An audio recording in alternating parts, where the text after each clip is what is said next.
Hai, memsa, sawa thak paluiraga ne, natina naw kondo par phingdu. Nogi sawa thak paluiraga kulu khak nambado tawganu.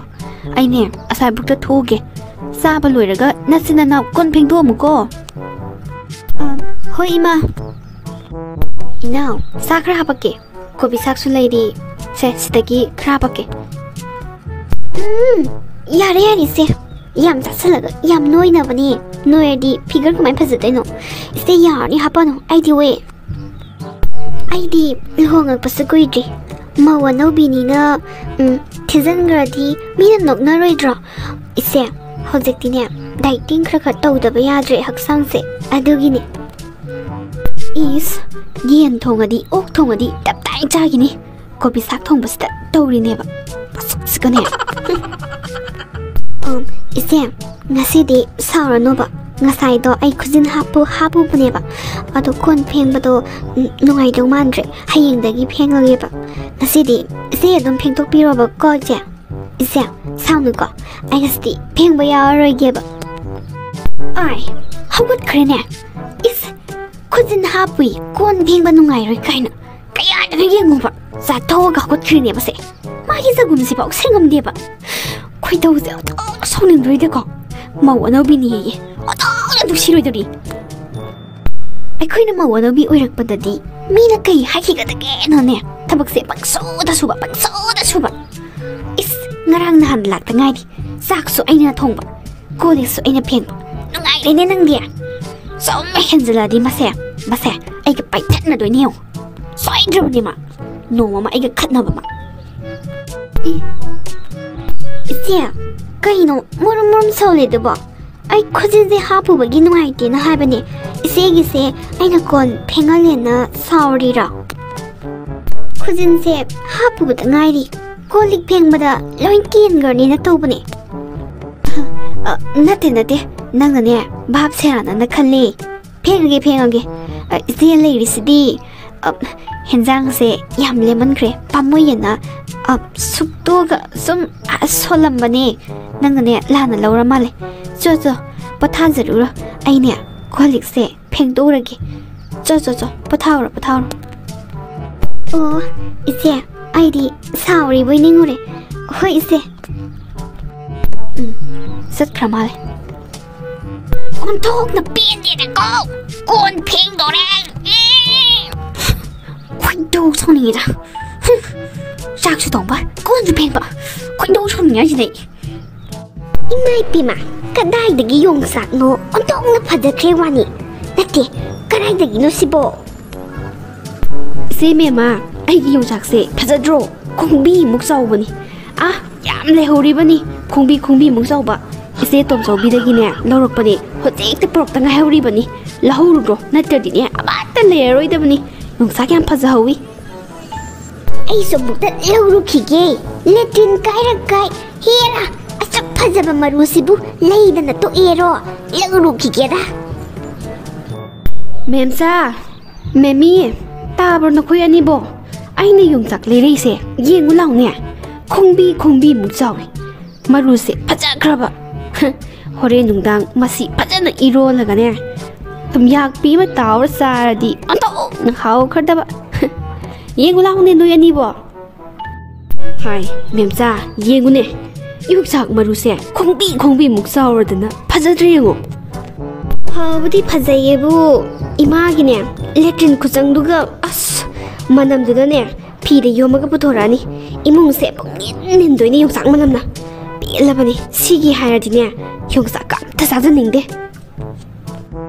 hera noisu amuktang nangdabagi phide toksankibadubu hanjan hengangadana hai memsa suktok tana lepaga lenu yung sak to pusangro nanaw di kai de le ho mau ano binina upaga ne makhut to tingtho to mau bani khujin hapu ye khujin da sokhini na kon pheng magam ta yaw de ithan da kon pheng sak su ithan ta thongi nungai kar phoni masigi mau ano bi se no mama ne ima ina sawning on nomit ne khatna ba soroi ma thabak yam lai thok pai bravo Hai, mau wana ubini, mana runo, migi mamanga ne, phajade, yau khanaꯔꯒꯅꯦ ꯏꯃꯥꯏꯁꯦ ꯊꯝꯕꯝ ꯂꯩꯔꯣꯏ khara ꯂꯩꯔꯒ ꯒ꯭ꯌꯥꯟ ꯇꯥꯖꯔꯛꯀꯖꯅꯤ ꯁꯦ ꯌꯣꯡꯆꯥꯛꯇꯣ ꯄꯨꯁꯜꯂꯣ ꯅꯊꯧ ꯇꯧꯖꯔꯨꯔꯣ ꯅꯪꯁꯨ ꯏꯅꯥꯎ ꯍꯧꯒꯠꯂꯣ ꯅꯨꯃꯤꯠ ꯇꯥꯒꯗꯧꯔꯦ ꯅꯨꯡꯗꯥꯡꯒꯤ ꯆꯥꯛꯇꯣ ꯊꯥꯒꯠꯄ ꯍꯧꯔꯝꯃꯕꯅꯤ ꯂꯥꯛꯑꯣ ꯆꯥꯛꯈꯨꯝꯗ ꯍꯦꯟꯖꯥꯡ ꯁꯦꯝꯃꯨꯁꯦ ꯅꯨꯃꯤꯠ ꯇꯥꯔꯒ ꯇꯨꯝꯁꯤꯟꯕꯁꯦ ꯏꯁꯥ ꯌꯥꯝ ꯅꯨꯡꯉꯥꯏꯇꯕꯅꯤ ꯂꯥꯛꯑꯣ 이사제 와이에는 tumba시부 이스 하이파디 이제 사노아이테나 숨 히밤바네 호이 세무르세 이제 라오 아이생 수로마게 라오고 타박파비 아이진 이제 가린장 셈자이노 가린장 통도이노 이나오 ngasai khoi mana yongsak khongbi muksaw ba mayam lerakpani aduda irolase aduga सगरी अमा थोंजलसे नंगने योंजाक से खेलामो आई सगरी दो हेउद्रे सगरी हेउगिगे ममद्रिङैसदा नंग योंजाक से खेलबा हरमको अस योंजाक ते खेलबा हैरोयेसे योंजाक ते इसे दुम खेलो आई इसिं कलकेबा योंजाक खेलपदि आई हैदो मानदेसे इसे दुम खेलो कहिनो हाइसिबो योंजाक अमुक्ता खेत्रिबो हैरोय हाइसिबो इसे योंजाक तो युमदसु खेसरक्ते खुजुनीना अखोय इमागा बाबुंगना खेले इसे योंजाक तो नंग अदुम खेलो सौगरी तो आई हेउरगेबा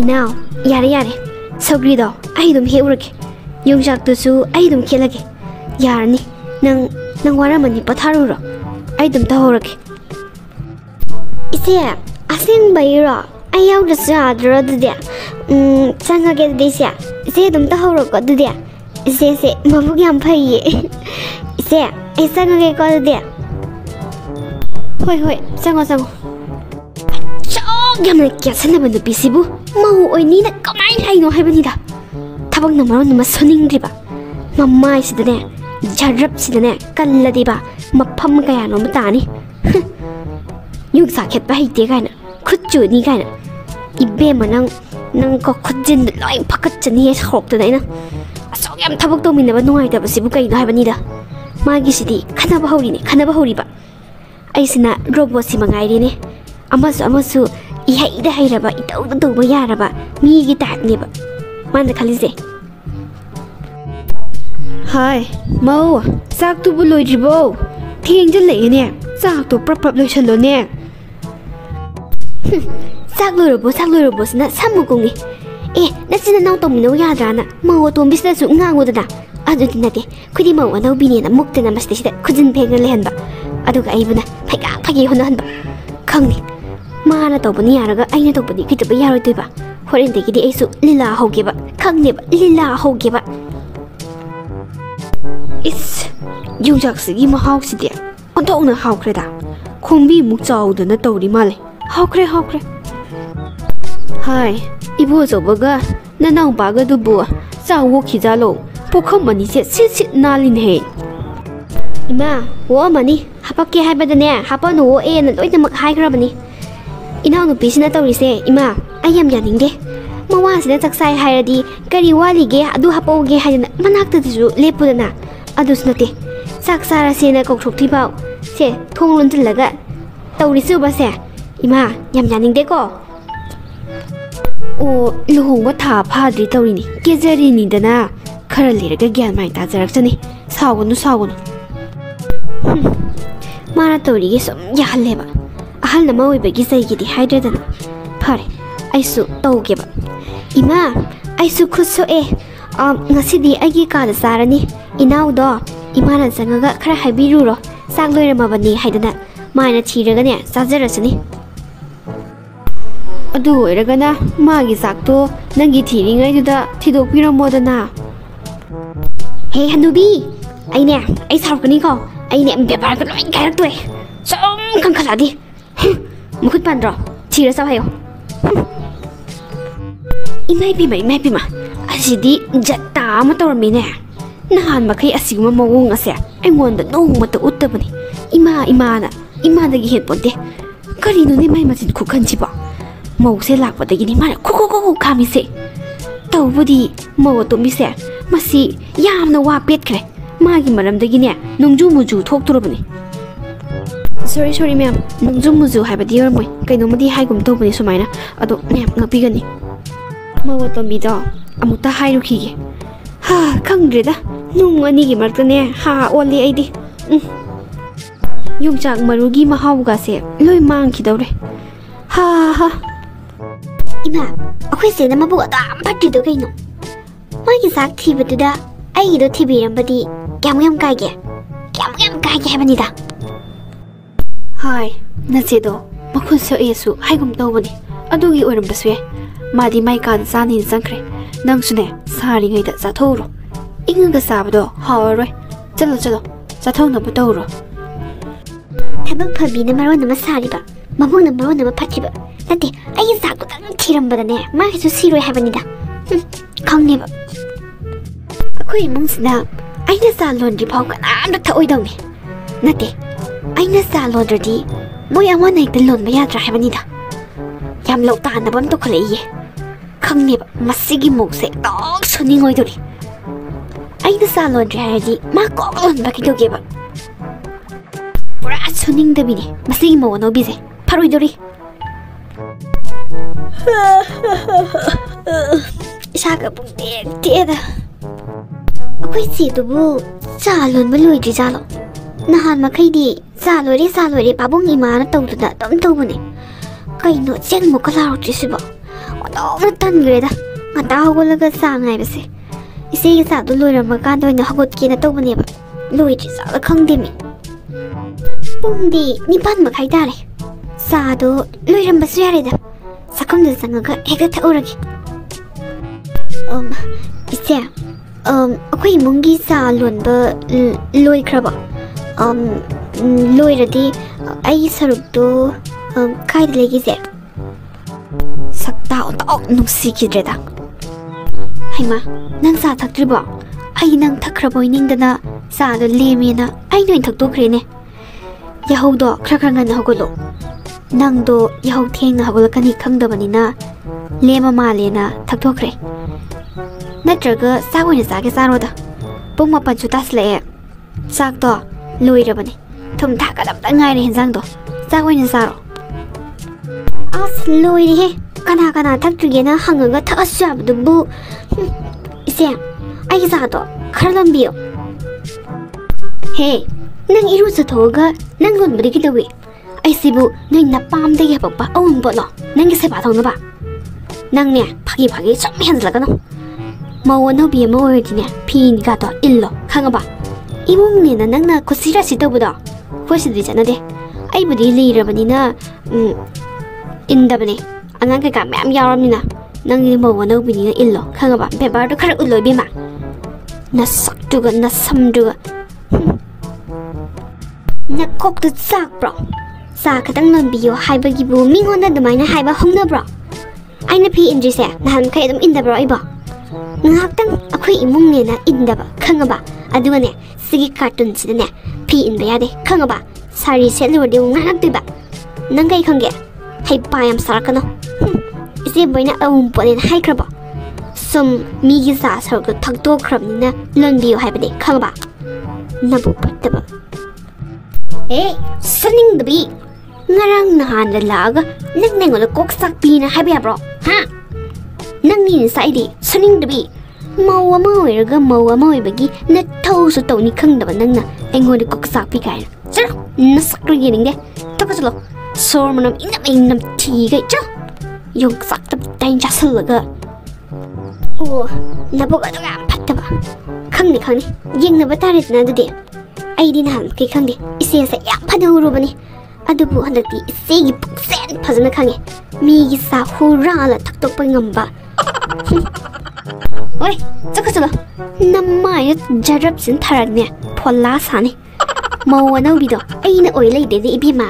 Ayung anta hawalaga iruza mai theraga duk thongmai tharurabane. Sa nung lon na thakana loi luiraba. Sida sak so mung loi doraba. Sida nang hagola pi baza na teba. Aduga mo engondaga mo sauri. Sa nasak to yin de. Nang som yin bi bane na. Ko nang no matang la nang som yin bi bane. Yai nang som tok saleba.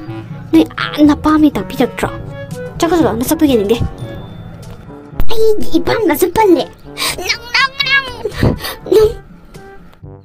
ꯅꯨꯡꯉꯥꯏꯔꯣꯏꯗꯣꯏꯔꯥ ꯑꯩꯒꯤ ꯏꯃꯧ ꯑꯅꯤꯁꯦ ꯏꯆꯥ ꯅꯨꯄꯥꯁꯤꯡꯁꯤꯅ ꯒ꯭ꯌꯥꯟ ꯇꯥꯅꯅꯕ ꯈꯔ ꯍꯥꯏꯕꯤꯔꯗꯤ ꯐꯗꯧꯅꯤ ꯍꯧꯖꯤꯛꯇꯤ ꯑꯍꯜ ꯑꯣꯏꯔꯕꯅꯤꯅ ꯑꯩꯒꯤ ꯋꯥꯁꯨ ꯑꯃꯨꯛꯇ ꯇꯥꯎ ꯌꯥꯗ꯭ꯔꯦ मान थोपा हईरबनी सिंगबनी ngang sakna aingona ima sa leire kamain tawdun sibo mi gi mamang ikai chakre da ko it's tawri se ngune sauri ne na thong ka se gam thengjal la da thong do tek pa tare ne he chandan la bi sing sti kari thoi na taw sari do khang ne ne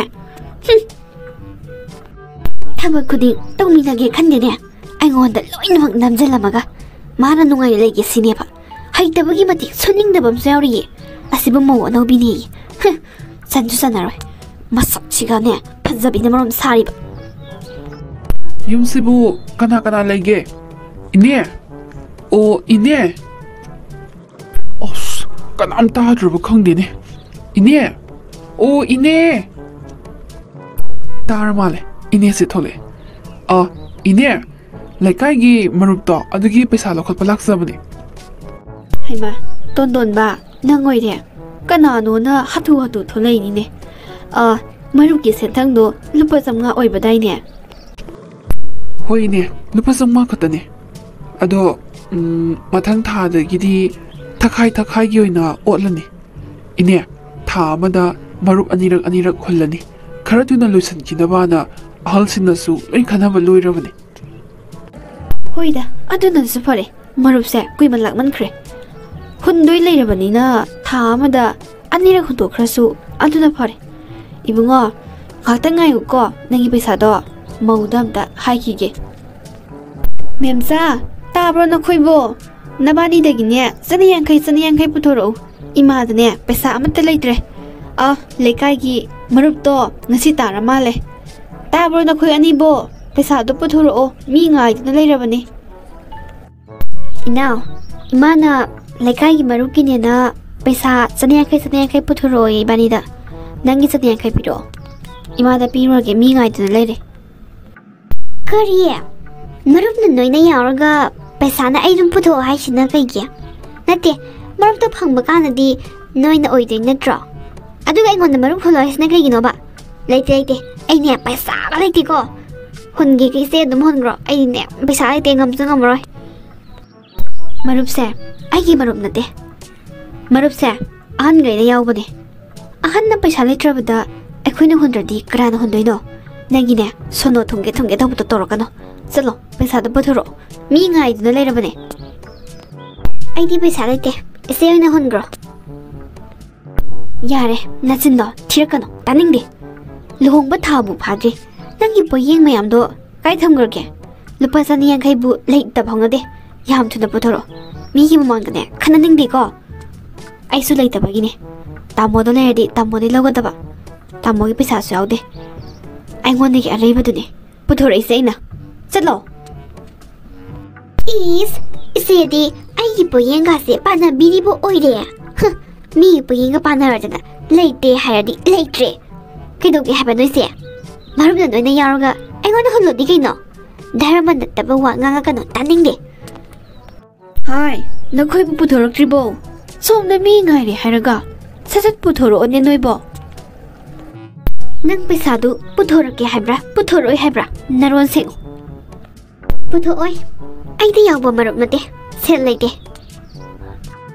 थबक सुनिंगदबदगी हेंदोक्तना सोलबा इमा पाबुंगी cell खजितंग फावबा नंग मतेंग पांबा ngamdrabadine नंग खुजिन हामनबा पैसा दे Lebra न सम संगनबा पैसा Lebra नंग ngasiदि नंग फुबा तारे नंदुदि नंग आइना फुबा तारे तना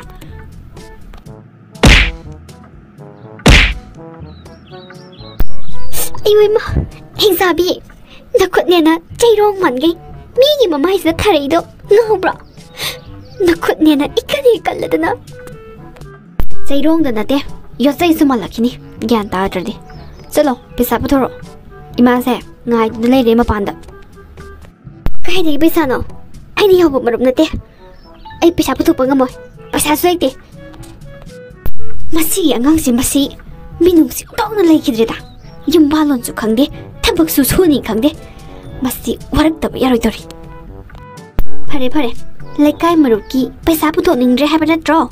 Pare, namaido doctor doina phot lurasine tudia. Doctor da phot pagi paisa do nang noina putho.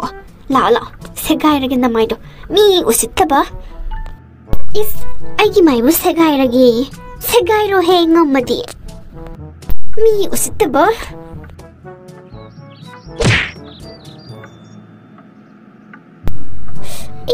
Ayo ma. Ontong na ikay sa kreda. Pugay na ramali ni Anise amo. Ine, kayno iniyo imong se pokay duraba kinum dawri. As, kanaramanida.